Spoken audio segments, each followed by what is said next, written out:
The judge asked if I could afford court costs. My ex-husband laughed. His lawyer nodded smugly. Then I handed them the deed to the courthouse. You see, sometimes the person everyone underestimates is exactly the person you shouldn't have underestimated. After hearing this story, you'll need to decide, was Victoria justified in her actions or did she go too far? Guilty or not guilty, you decide in the comments. And don't forget to subscribe to the channel.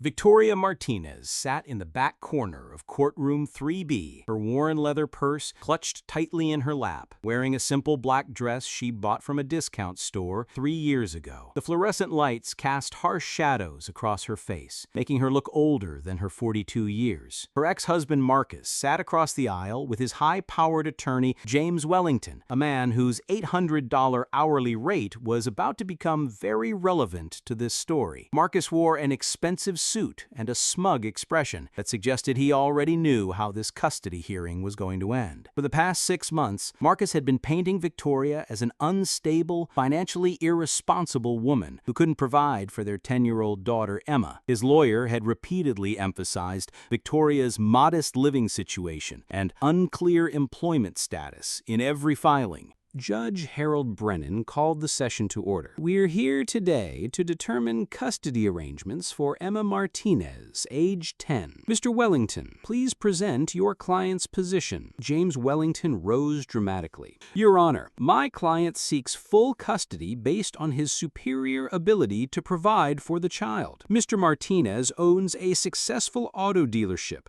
lives in a 4-bedroom home in Westfield Heights, and earns approximately $180,000 annually. He gestured toward Victoria dismissively. The mother, meanwhile, lives in a 1-bedroom apartment, drives a 2015 Honda Civic, and has refused to provide clear documentation of her employment or income. We believe she may be unemployed or working in irregular circumstances. Victoria's court-appointed attorney, a tired-looking public defender named Sarah Kim, shifted uncomfortably. She'd only met Victoria twice before today and seemed overwhelmed by Wellington's aggressive tactics. Marcus took the stand first, his voice confident and rehearsed. Your Honor, I love my daughter deeply. I can provide her with her own room, private school tuition, piano lessons, summer camps. Victoria can't offer any of that.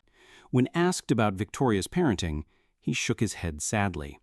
She's always been unreliable.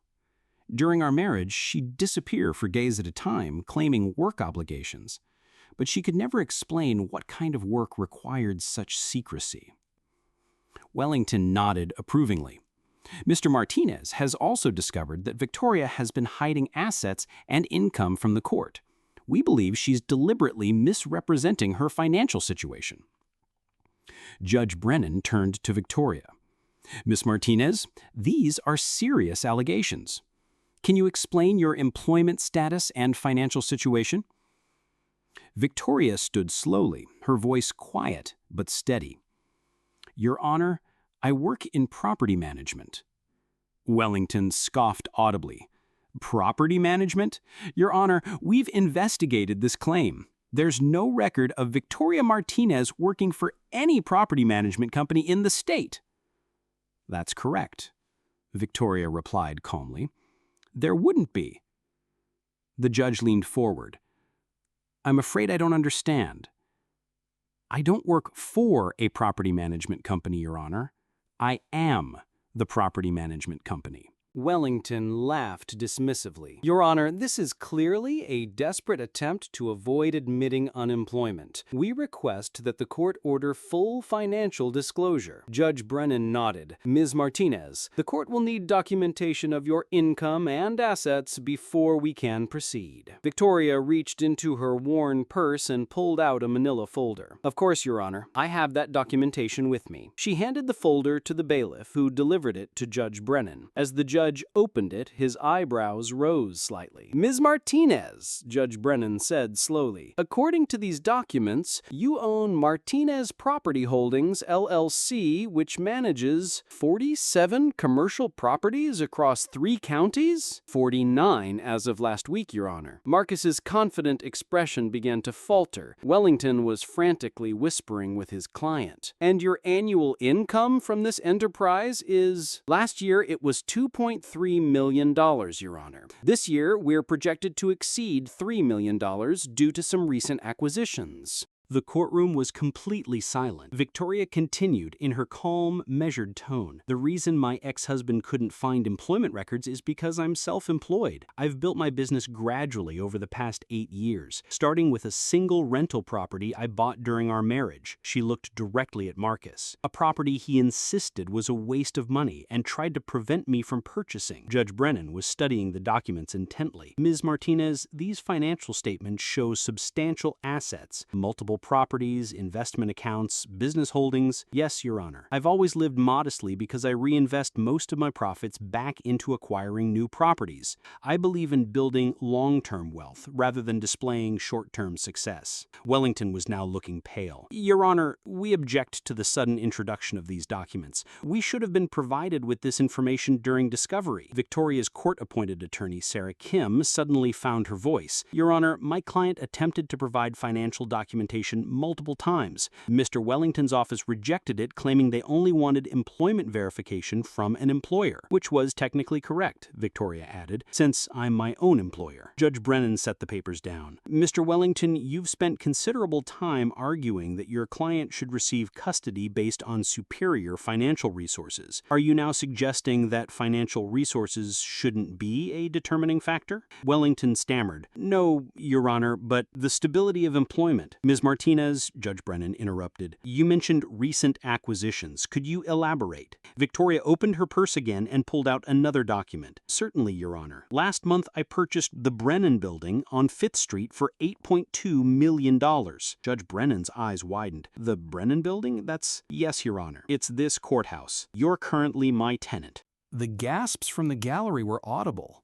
Marcus looked like he'd been slapped. Wellington's mouth hung open. "I've been planning to renovate the building to better serve the community," Victoria continued conversationally. "Improved accessibility, better lighting in the courtrooms, updated technology. Of course, all sitting tenants will be consulted about any changes." Emma, who had been sitting quietly in the front row with the social worker, was staring at her mother with amazement. Judge Brennan cleared his throat. "Ms. Martinez, this is highly unusual.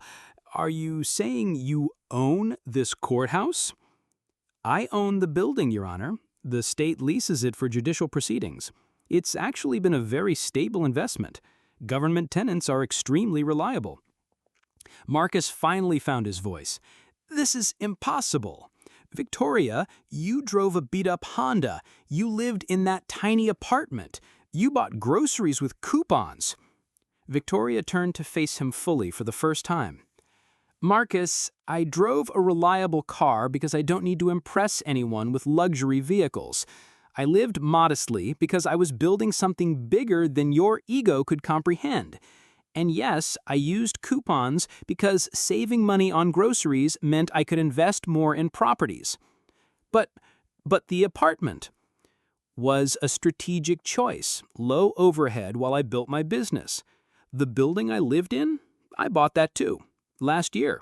My tiny apartment was actually the penthouse, but I kept it simple because Emma needed stability, not showiness."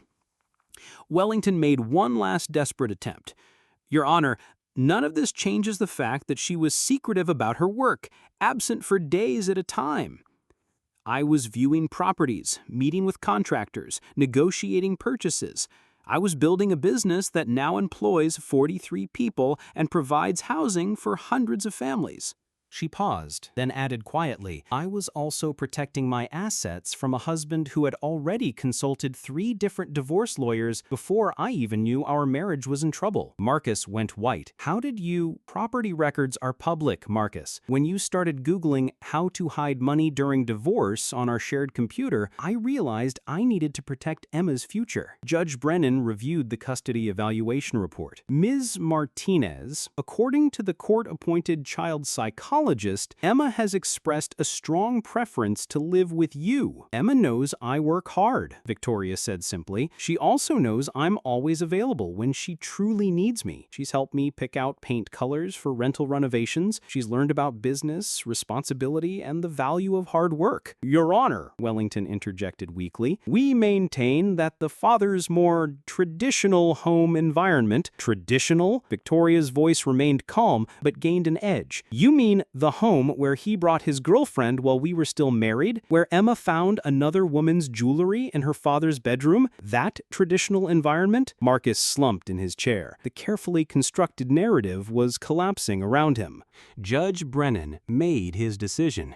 "Given the evidence presented regarding Miss Martinez's financial stability, business success, and the child's own expressed preferences, I'm awarding primary physical custody to the mother. Mr. Martinez will have supervised visitation pending completion of co-parenting classes." As the courtroom emptied, Marcus approached Victoria. "Vic, I had no idea you were— why didn't you ever tell me?" Victoria looked at him with something that might have been pity. "Marcus, for 8 years, you assumed I was failing because I wasn't bragging. You never asked about my day, never showed interest in my goals, never wondered why I was always reading contracts or taking calls from contractors. I thought you were just, busy with small stuff. I was busy building our daughter's future, while you were busy planning your exit strategy." She picked up her purse, the same worn leather bag that everyone had seen as a symbol of her struggles. "This purse, it belonged to my grandmother. She carried it when she cleaned offices at night to put my father through law school. She taught me that real wealth isn't about what people can see." Victoria walked toward the courthouse exit, then paused and turned back. "Oh,